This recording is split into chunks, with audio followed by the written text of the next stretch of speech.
Welcome to Commons Conversations. In today's episode, digital campaigner James Clark chats with Garcia Sanz, former Secretary-General of the European Green Party and current co-director of the European Centre for Digital Action. The pair discuss how the far right has successfully used digital tools to engage with dissatisfied citizens and what it will take for progressives to win back this terrain. To kick things off, maybe introduce yourself and tell us a little bit about the European Centre for Digital Action. Yes. So, look, my name is Garcia. I am Spanish. I was born in the province of Barcelona. So I'm a kind of like a city girl, but not really, because my city is like not a. It's a big city, but it's not Barcelona. Okay, it's just beside 20 kilometers away. Anyway, so I'm a politician. I'm a political animal. I've done politics all my life, and I love politics. I'm a very a person that believes that politics is the best way, even if it's imperfect, that we have to organize ourselves. So I claim the value of politics whenever I have a chance, because right now it's so discredited. But we don't have another system. We can kill each other, and then it's kind of like war. But then if we want to organize ourselves, we do it through politics. So I want to claim that the issue is that not everybody's fit for politics, and I think that is a little bit of a controversy. But the same way that not everybody is fit to be a hairdresser, and not everybody is fit to be a doctor. So you do need a certain vocation and skills to do politics, and it's unfortunate that people that do not have them are also doing politics. Said that, what is my trajectory? I've been doing this politics from a different level. I was for 12 years in the city council of Barcelona, so we were actually implementing policies and trying to have an impact on people's lives. I think the local level is a very, very nice level, and it should be mandatory for all politicians, because this is where you deal with real people and where you encounter the difficulty of managing. What is managing? Well, trying to get things done and trying to people to agree how these things are being done. So I was for 12 years there, and it was a very, very nice learning. Then I jumped to the European level, which is also a level that it's challenging, because what's Europe? Europe is a continent, but what's the EU? The EU is a political project that is unfinished, and it's at the very initial level. So for me, the 9 years that I was in Europe, in Brussels, as the Secretary General of the European Green Party, were also a nice opportunity to contribute to the growth of the European Union as a political project. And even if we're far from where we would like to, at least, I'm a great defender of the EU, in the sense that, again, it's the best system that we have within the continent to organize and to be joined. Right now is a bit is terrible, because the majorities in the EU are far from my values. So they're very center right majorities, and extreme right is occupying more, and by this is the values that they represent are far from the values that I would like, or that I find that I am close to. But that's the way it is. I'm a great defender of the EU, and as a political project that needs to be readjusted. And then for the last 3 years, I decided to leave the party politics, and then I jumped into the ECDA, the European Centre for Digital Action, because I understood that nowadays, with the arrival of social media and the digital arena in our world, we had to adjust on delivering the political message to our citizens, and we had to improve this, and that progressives were doing really, really, really bad. I don't think progressives have understood the role of digital in our lives, and they haven't understood in the political world. So that's what I'm trying to do, trying to change people's mind within the progressive world, and adjust and optimize the arrival of and the benefits and the challenges that the digital world poses in our lives. That was a wonderful introduction to kind of who you are and how you ended up in this position and doing this work, and some of the values that drive that. I'm really struck by the way you're talking about the politics as a vocation and that passionate defense of politics. And I think something that has come up a lot in conversations I've had with people around the need to engage in democracy and actually rebuilding that muscle of engagement in our democracy and participation in our democracy as being really, vital to the outcomes that progressive politics is looking for. And I think that I really love the energy that you're bringing to sort of, politics is not a dirty word. It's a thing we need. We need representatives to do this, and we need good suitable representatives. Exactly. Agree. Fully agree. But you mentioned that the sort of coming into this digital work and that progressives are doing quite poorly in that space. And I wanted to ask you to elaborate a little bit on why you think that is, and what do you mean when you say that?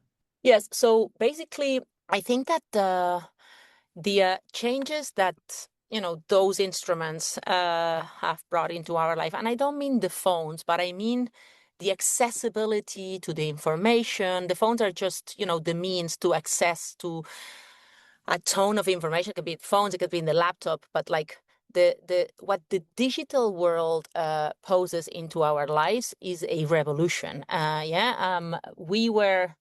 We were used to different timings.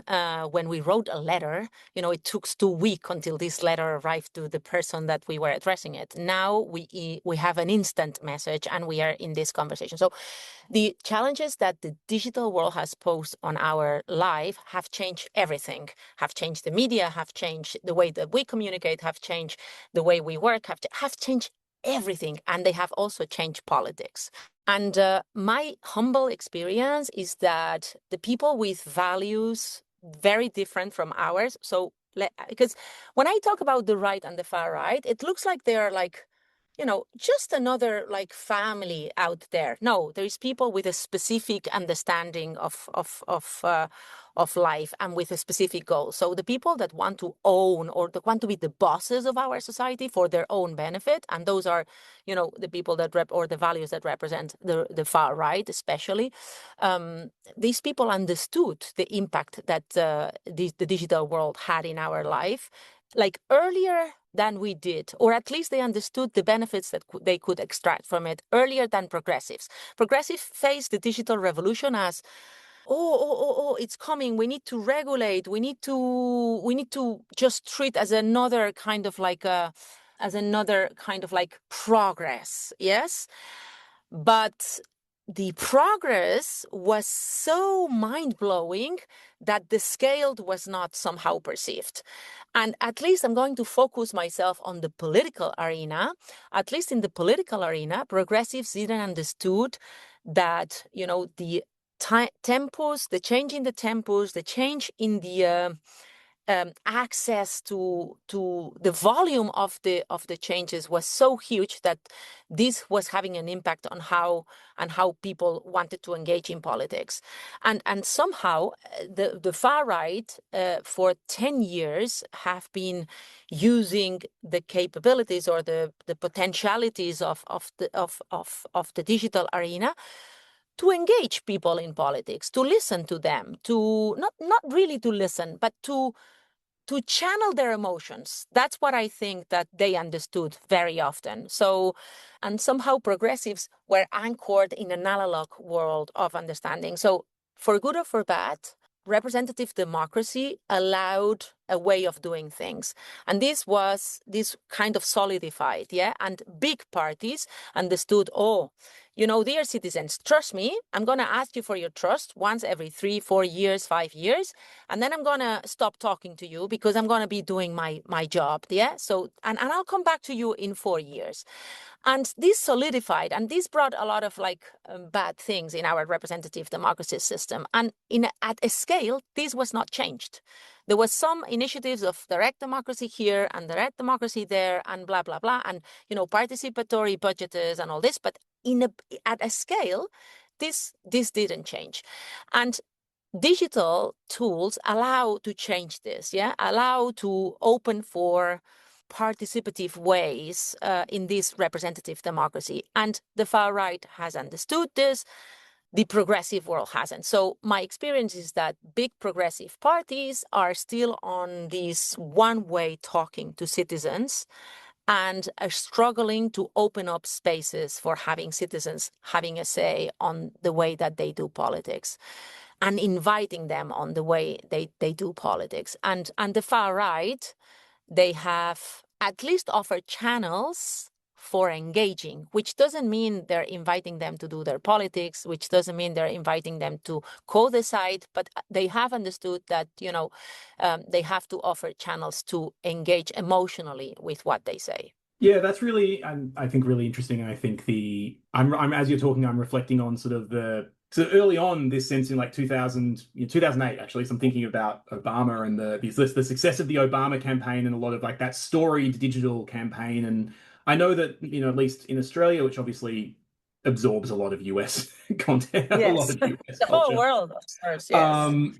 And unfortunately, we have no defenses against it because we're English-speaking land, so it just floods in. Yes. But also that we had some early successes in Australia. Get Up being a really interesting example early on, and like obviously that model started. I think open organisations are all around the world now. But I distinctly remember through that period sort of a sense of complacency amongst progressives that like the internet was going to create this sort of like digital. It's just going to. Something about this technology is going to be inherently progressive was sort of the energy that this is going. And I think some of it was just, with a bit of hindsight, some of this was just internet company propaganda about like, this sort of libertarian fantasy in a lot of ways about what the internet was going to result in that I think progressives got a bit caught up in.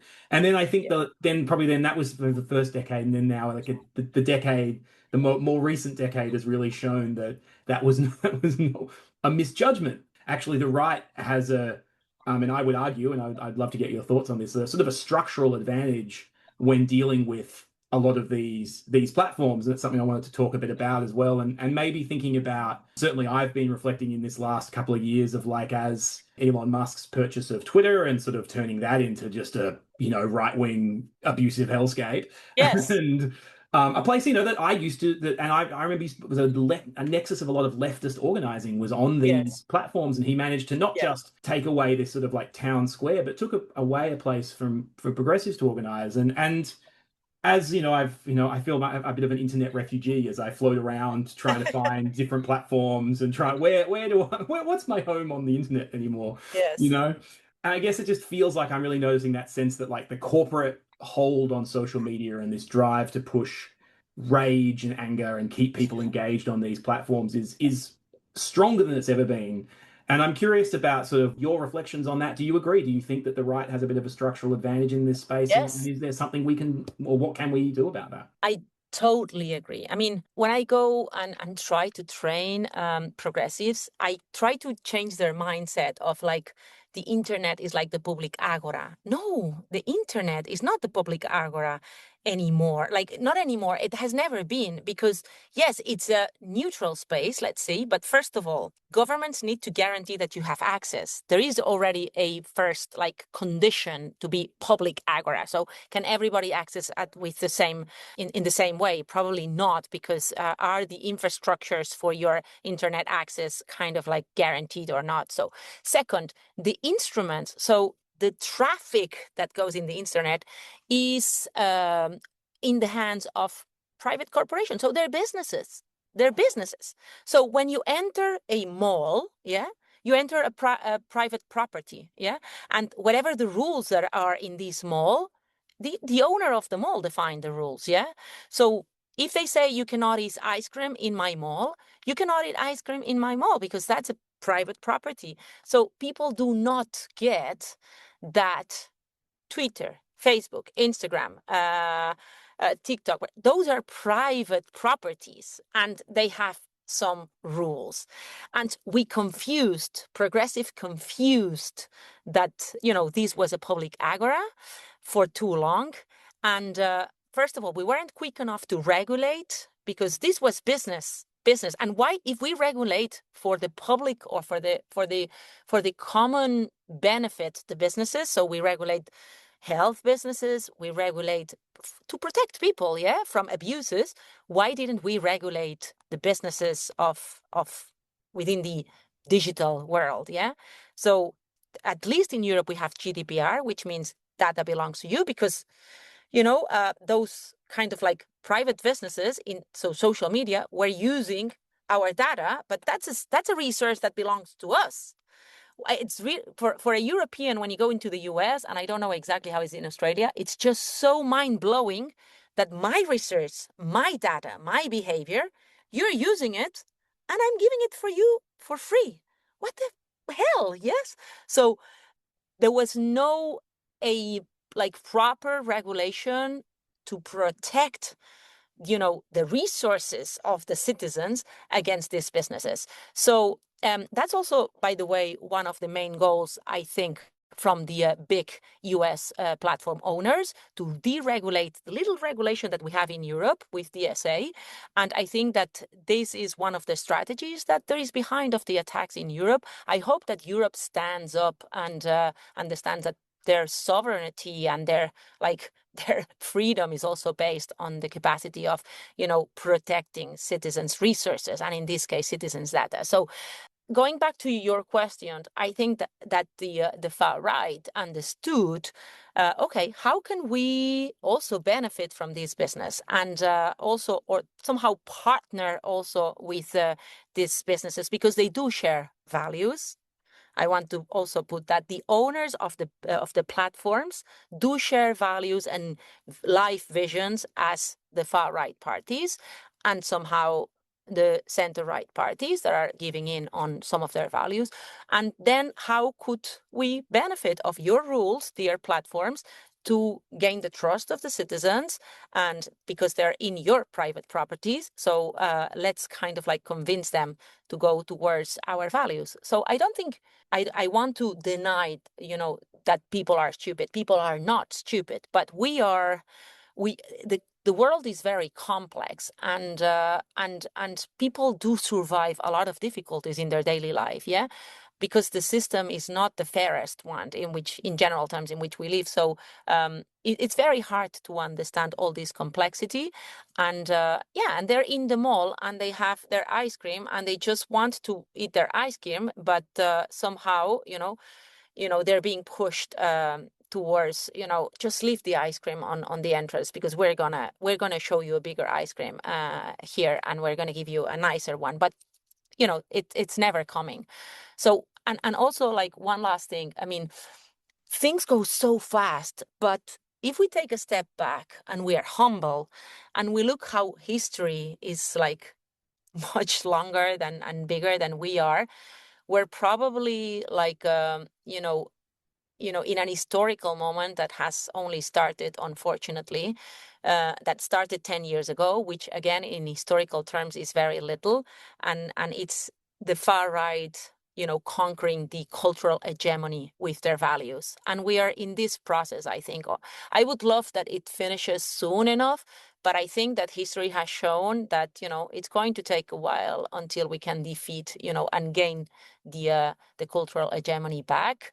It took, in the previous historical moment, 2 world wars, yeah, to come back to, unfortunately. So I'm not saying that we are like gonna go into a third world war. I hope not, but that's what history, it's a fact. Yeah, we had 2 world wars, and it took us, a huge drama to understand, oh my god, maybe let's go back to understanding that people's benefits, people welfare is important. And I think that we are not close to that now.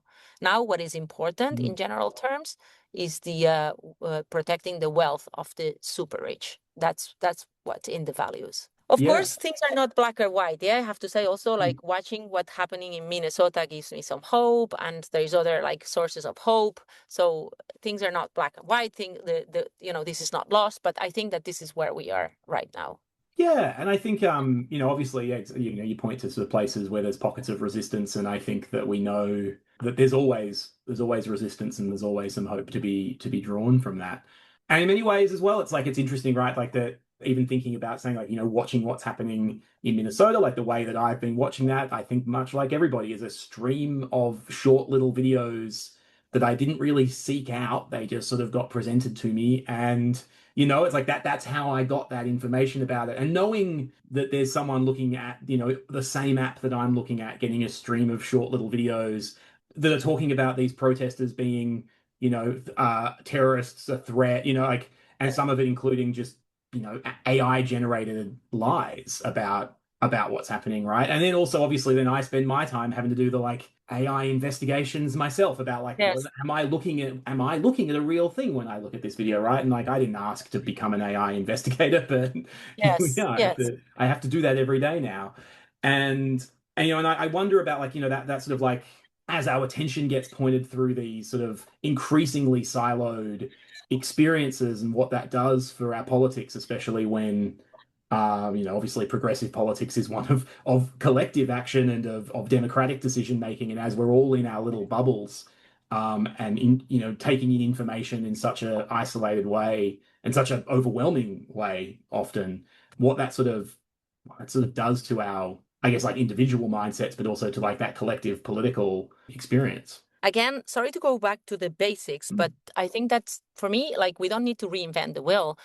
Why coming up with AI non-real things is allowed? Like why we don't allow and we punish like businesses and companies that lie over whatever they produce, yeah? So why aren't we regulating the fact that people are using AI to lie when we do regulate and we don't agree with other business sectors doing it? So I would like to, push our representatives like to actually, do their work in the sense of like, please regulate a business so that we can all benefit from it. But not only them. And right now, this is exactly what is happening. Business like digital platforms are not regulated, and they're just abusing because it's the jungle. They're just abusing of citizens for their own benefit. So I think that, yeah, we still have a little bit of a way to understand progressives that, guys, we need to get this done. I mean, any social conquer has not been without a struggle, yeah, because the whole system is kind of like a set so that the strongest benefit from it. So I don't want to now go into the bigger question of capitalism and blah blah blah, but like the whole system is set for the strongest to benefit, and every social conquer that we've had has not been without work. And I think that our main kind of like fight is also to kind of like get this business under control, and we will eventually because it's for the benefit of much more people.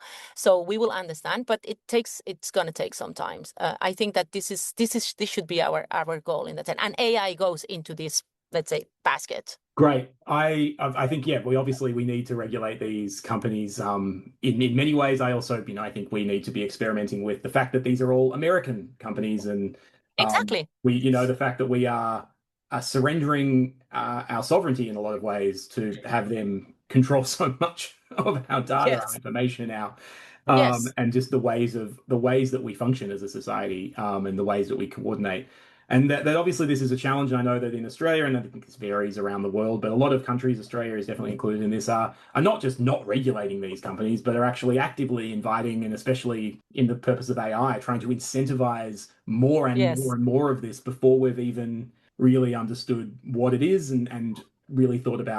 I mean, even though in a lot of ways, I hate to say that, we do know the harms of it. The harms of it are well documented. It's like actually they're well documented harms to this technology. We're just sort of wishing them away at a Yes. practical sense. Yeah. And so I think knowing that we need to take on the power of these companies, as we do many companies that are trying to do harm to Exactly. us and to society, Yes. and that's going to require a bit of political power on our part, and that we need to it's this sort of catch-22. We need to win elections in order to and we need to elect more progressive and bold progressive politicians who are accountable to our movements and engaging in the needs of the people and not big business.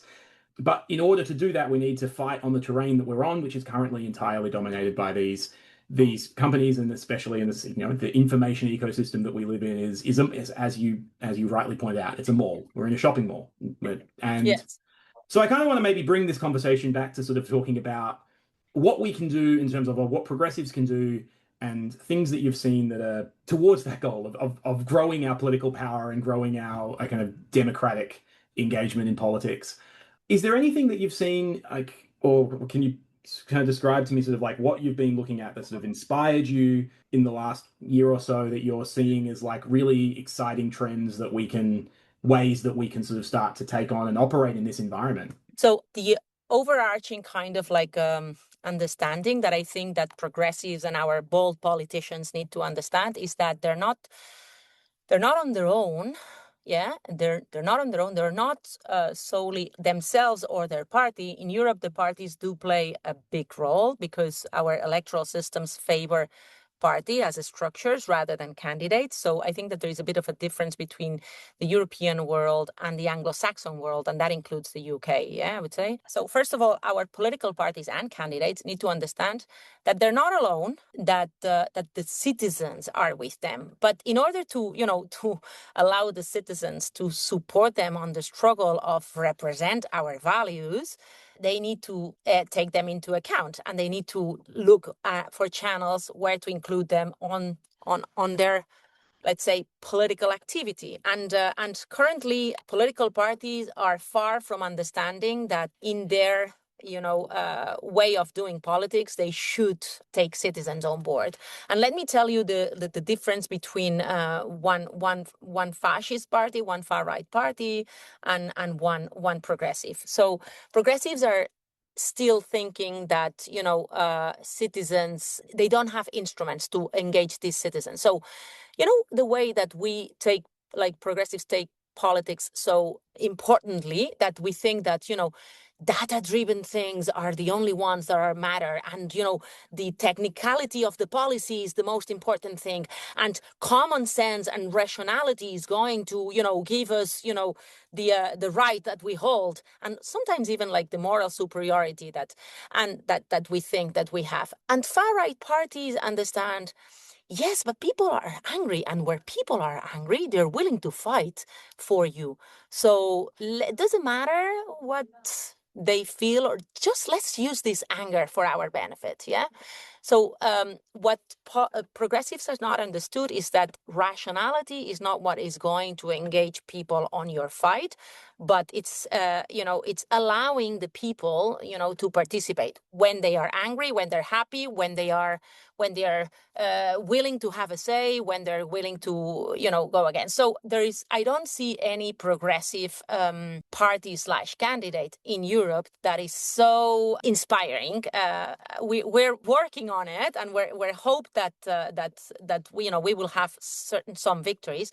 One of the, you say, what inspire you? One of the, and that's the obvious, but I cannot ignore it, one of the most biggest inspiration that we've had lately, of course, is Zoran Namdani. And because of the authenticity, or like the truth behind him, to listen to people. So, we were all like very inspired when he said, we managed to mobilize 1 million people. We managed to knock on $3 million doors. Well, you need an army of people. So there was channels to participate in Mamdani's campaign. So you could be part of this. Yeah. And I don't see any progressive in Europe that has understood that, oh, I have an army of people that are willing to fight for me on this or that. And maybe I have channels to allow these people to be part of my campaign. And I'm not talking even about fundraising, which is the lowest kind of like participatory tool. Yeah, you give your little €5 that I could spend on something else to you, and then I'm going to feel attached to you, and I'm going to, but this is the lowest. But there's so many like other ways, like sending them survey to tell them to ask them what they think of a proposal that you have in mind, of what's your next parliamentary thing, or gathering them in an event to maybe hear from them, or like, so there's so many tools that we could actually like allow citizens to participate at scale with digital, and I don't see any in Europe inspiring examples of this. We've had certain little things, but At the scale of allowing them to win, not yet. And for example, Mamdani has been a great inspiration. And I think it's also, it has meant for progressives an example of, yes, it's possible, guys. We can beat these guys with their own tools, with our own tools, if we make those tools ours. If we understand, that citizens play a role, that emotions play a role, if we are not lecturing everybody, if we take into account the contradictions, if we are okay with all this, we can win them. And Mamdani won them. And he took all these elements into account, and he offered people to engage with his campaign. And he came up with imaginative ways of feeling people engaged. Yeah, I mean, the little, like his videos, but his videos, it's not like when you go to a candidate and he says, oh yeah, I need to do vertical videos. No, you need to communicate your thoughts. Vertical video is just a tool, but are you willing to communicate your thoughts? Oh, but if I say this, I'm going to be criticized. Oh, I mean, guy, it's a conversation and they're going to criticize you anyway. So are you willing to hear? Are you willing to open up your ideas and your heart for people to have a say and collaborate with you on this struggle? And I think that's actually what Mamdani has been showing us. There was other small victories, but Mamdani showed that it is possible to win. And this is what we're lacking lately. Yeah, we are like here in Spain, we do have a progressive government, and this government is inspiring, but it's on the defense. Yeah, on the defense. So, that's the difference between Mamdani, for example, and Pedro Sanchez, is that Mamdani won, Pedro Sanchez is defending himself. So we need to go to bring, our government to the offense. And I think that this is what we need to achieve from progressives. Guys, go on the offense, because you have an army of people that share your values, that are willing to walk along with you in this battle. Yeah. So, I would say that I would put Mamdani as the top inspiration. There is others, but at least, for me, he symbolizes the fact that it is possible to win. We can do it. We can do it because he did it in New York, in the heart of capitalism. He did it, and he did it under great opposition, and obviously an excellent campaign. I feel like it's become a bit of a cliche. But two progressives start talking, and we mentioned Mamdani's campaign, but obviously it was an inspiring campaign. I think you've touched on a lot of the the really important stuff about his authenticity and his ability to communicate really effectively. You also were talking a bit about the way the far right uses anger, and finds ways to meet people in that place of anger that progressives often feel like, or at least I should maybe be a bit specific on this, but certainly a lot of the center left and traditional social democratic parties have seen that sort of uprising of energy as a threat on the left, and have actually tried to sort of manage it rather than to sort of embrace it. And that's, I feel like, a big core difference between sort of like these right-wing parties that are starting to really grasp a bit of energy, but the left is sort of like, that energy is there, but it's sort of being it's sidelined by a lot of parties. And Mamdani showed exactly like that, the long history of socialist organizing, but also especially the sort of like post Bernie Sanders, post Occupy Wall Street sort of socialist organizing in New York, that has gotten to a place where it can elect a mayor, and that's a really exciting, and that obviously he is a part of that movement. He understands how that connection between movement and politics. The other thing I was thinking about, I feel like we're going to get the bingo card here when I mentioned Zach Polanski, and talk about there was an article, I think it was Adam Ramsey wrote, about sort of the transformation of the UK Greens to sort of get to this point with Zach Polanski. And one of the lines that really stood out for me, I got, in the group chats with all my friends, we all sort of quoted it, pulled it out of like, a lot of progressives seem to have this idea. It's sort of a choice, when we're speaking, it's sort of like this trying to be like controversial or not controversial, when really I'm paraphrasing obviously, but the actual choice is to be controversial or be ignored, and that we're really afraid of sort of like the negatives of like, if we speak, if we get it wrong, and if someone's going to attack us and things are, we're going to, and various problems, obviously attacks coming from a right-wing press, obviously in Australia, our Rupert Murdoch, you're welcome. We gave him to the world. This is a very right-wing dominated media environment. So obviously you're likely to get those attacks, but also within the left and within our movements, we have a habit of attacking our leaders as well. Yes.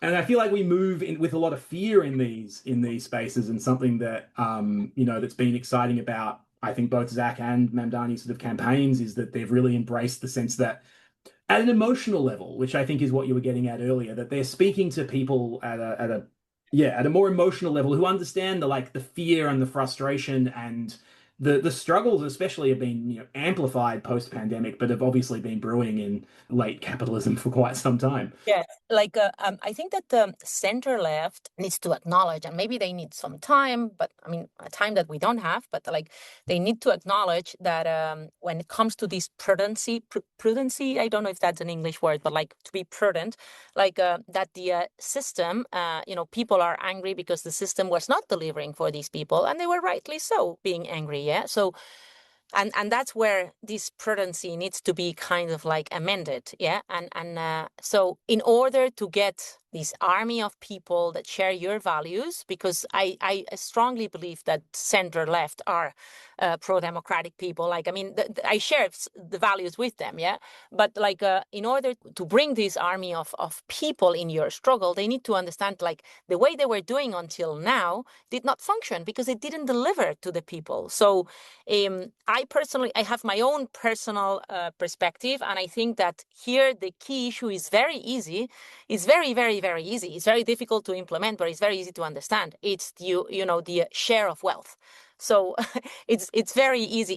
If the wealth that this planet owns is kind of like more evenly shared among people, violence will go down, and that's what people claim. Look, I want to have a decent life, and I'm willing to to do my part of the job.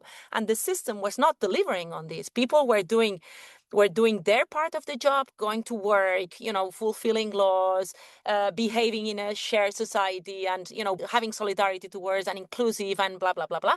But the system was not delivering. So, and that's what the center need to understand. Hey guys, we want that you are part of of this struggle, but you need to understand that this defending the status quo is it's not the right answer, because the status quo did not deliver for me. And I think that probably you can call it extreme left, you can call it, I think that finally the center left will also realize that this is about giving citizens a reason to make them their representatives, and it's because they will be delivering an answer of I know that the system didn't work, and that's the new answer that I propose to you. I think that Mamdani did deliver something very key. So if I freeze the rent, you're gonna have a decent life. So you fulfill your part of the job, yeah, in this society, but I'm going to guarantee this decency.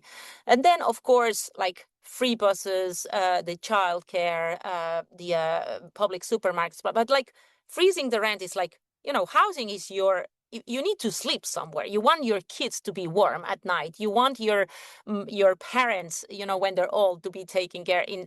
Like, is it in your place somewhere else? But like, it's the first kind of like guarantee for decency, yeah, and dignity. I think health is the other one, and I know that the U.S. is a different world there. I cannot be so like enough proud of being European with the kind of like public health system, with its own, challenges. But like, so center left will eventually understand that defending the status quo is not going to be the way to kind of like reclaim the majority, because the majority of people are saying, hey, the system did not provide to me what I needed, and that's why I'm now complaining.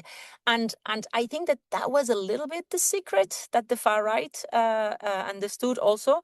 The system did not deliver, and that's why they're portraying to be the anti-systems right now. Here in Spain, Vox represents the cool anti-system option. Guy, the system that they want to implement is far from being fair for regular people, for working class people, yeah, for regular citizens, far from being fair.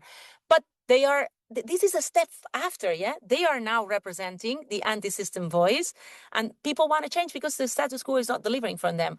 So that's why I think that we're unfortunately in a wave of, of far-right kind of like value hegemony, because those are being the voice representing or channeling the claim of the people saying it didn't work for me. And slowly the progressives are understanding, yes, that this is happening, but it's going to take a while. But meanwhile, Mamdani's, Polanski's of the world will kind of like show that that's the way forward. And slowly, we will again gain the majority on this side, of the ideological spectrum. It's going to take a while, I think. If you look into the center left parties around the world, we do have like nice examples within Australia and Canada, for example. But let's see how it evolves, and hopefully, in this kind of like right-wing hegemony, let's see if they manage to represent a pole of inspiration / attraction in building, the more progressive or in working towards a progressive hegemony. Yeah. No, and I think that like what you're talking about here I think is such an important point, that of like actually the bare minimum we need to acknowledge that the system isn't working, and or at least it's not delivering. I mean, it's not delivering for people, and that we've allowed the right to sort of claim that space of dissatisfaction and anger. And obviously, pointing out the irony that, these far right parties are largely upholders of the status quo, largely funded by the same people who've been funding right-wing politics that made this mess to begin with. They're all mostly fossil fuel interests, right? It's the same power force behind all of right-wing politics through most of history. But the sense that like we've ceded to them this ground is obviously silly, and it's something that I think I worry a little bit, as using, I guess, the context here in Australia of like the Labor Party, that they feel it feels like they're just trying to play it safe because they're so afraid. And I worry that that actually that is exactly the wrong strategy in this moment.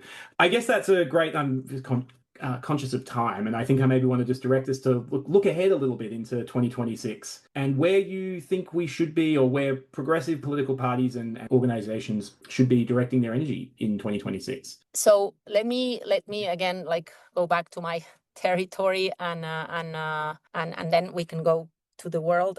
But like in Europe, 2026 is kind of like a transition year, because there's no huge elections foreseen in 26, like in the sense of like, yes, there is parliamentary elections in some countries, but I think that there is no, like, we don't have France and Germany and Spain and blah, blah. So in Europe, I would like that, progressives take the regional elections that are going to be happening in Germany, in Spain, municipal elections here and there, to also understand and have like some wins in that regard, because changing people like progressives parties understanding on how to talk to people, it takes time. You don't change mindsets in immediately. So for me, 2026 is kind of like an opportunity for make them in a safer way understand that, okay, it's a regional election, so maybe you can do things different way, and maybe to prove them that there is possibility for wins. But I think that there's also going to be important elections, if I'm not mistaken. I think that we have Brazil and we have Colombia in Latin America. There's going to be the midterms. So I really am hoping that there is some signs of progressives winning in those elections. I really hope that we need energy to feed our souls to keep this fight. I know that I'm not going to give up, and it's not me. I know that a lot of progressives are not willing to give up, because we don't want this world, and we just are not going to stay silent until we get a place that we think that is fairer. And once we've conquered an isle of fairness, we want the next one. So And I'm not going to stop, and a lot of people are not going to stop. But we need some sort of inspiration. So I really hope that 2026 also bring a change in the US with the midterms. I'm not following exactly like all the candidates, and I'm not following who are the inspiring voices. At some stage, I would like to kind of learn a little bit more, but I really do have the hope that the midterms come with are a sign of hope for, oh my God, I mean, this country that is governed by a cuckoo person, a crazy person, but not only a crazy, but like a man that is at the service of a specific business sector. So I hope that there is a result that puts a bit of a control on this, that puts a little bit of like boundaries to this. And I hope that Colombia and Brazil are also like stayed on the progressive side. We've lost Chile, unfortunately, this year. And then I hope that, progressives in Europe also use these 26 to get their things together to face, like France will face a very important election. And we cannot afford to lose more governments to the enemy because we need to really, we're here to win this hegemony, yeah? And we're here to make people life better.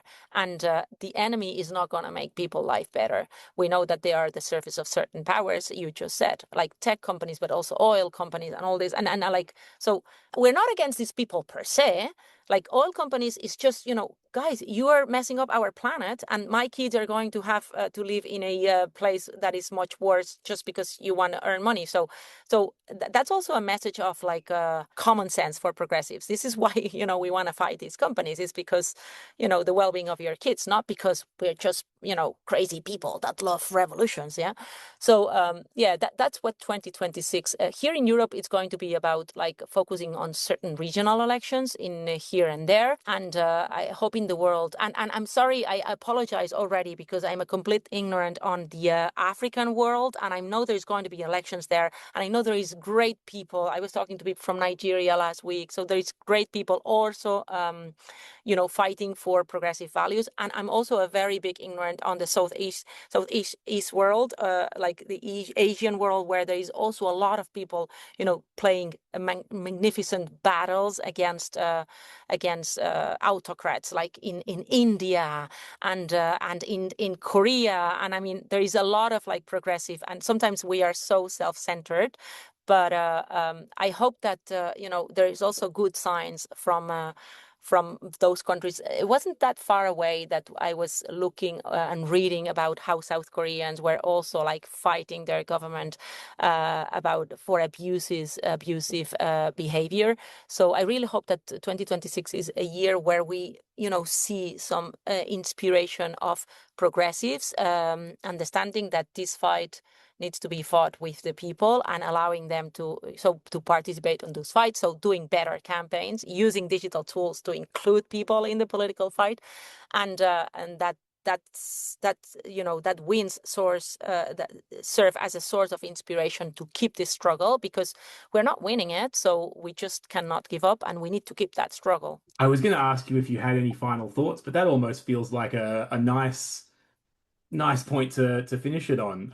But nevertheless, is there anything else you would like to add to this conversation before we... Maybe a message to the people, because I know that it's tiring and sometimes, you're desperate and it's painful, yeah, when you just see bad people, like and bad things happening to the people. I know that it's very frustrating, but I want to remind all of us that like we're not alone, that there is so many good things and good fights happening all over the world. Again, I was proactively searching for inspiration through the Minnesota things that were happening, and how people are so smart, and how people manage to actually get things done. And even if they don't want us to learn about, there is a lot of things happening. So we're not alone. This struggle is not over. So we shouldn't, let's not give up, yeah. And whenever we are desperate, let's take a breath, and remember that it's possible to have a better world, and we are on it, and we're much more powerful than what we thought. And maybe just one last thing, there is a very powerful tool that we don't always use at its most, and I don't have the skill, but like it's humor, yeah. Humor also is like a skill that allows us to kind of like disincentivate aspirational shit. So it's a powerful tool that sometimes we just don't use. So I would like to encourage everybody also to like kind of twist their humor skills, and to give room to all these comedians and all these people that do have a role, and play a great part on delegitimizing some ideas that sometimes they look obvious, and by far they're not. So, and we don't have the tools to sometimes, okay, what can I say? What's the message to counter this? I mean, just make him look ridiculous, but that's what he's saying is so ridiculous. So let's go to the basics. And sometimes humor is a very underutilized kind of tool to do this. I love this. Let's finish on a note of praising humor, bring some humor to it. Yes, And I think, I mean, we spoke about Mamdani, and I think, he's funny. And before him, Bernie Sanders very. is very funny, underrated funny. Yes, yes, And yes, in other ways, obviously, it's a sort of different, it's a twisted sense of humor and a much sicker yes. one. But Trump is quite funny, like that. These Well, people have humor is exactly, important. exactly. All the time they're using humor to put their Mm, message further. There's mm, always like several channels, and there's always a humor channel one. And in mm. progressive voices, I very often say, okay, who's making fun of this? Why aren't we making fun of the fact that women need to be at home? Come We're on, so that's earnest, yes. you know. Yeah, I guess that's something. It's like we're earnest and serious because the things we're doing, we earnestly do want to improve people's lives and Exactly. fix these systems, and the stakes are serious, but life is But the it's means can be too a lot. important. Yeah. It's too Yes. Yeah. important to take it seriously, as I like to say about many things. Exactly. This has been it's been a really energizing conversation, and it's been really nice to get to know you, Same Mar. This here. has been great.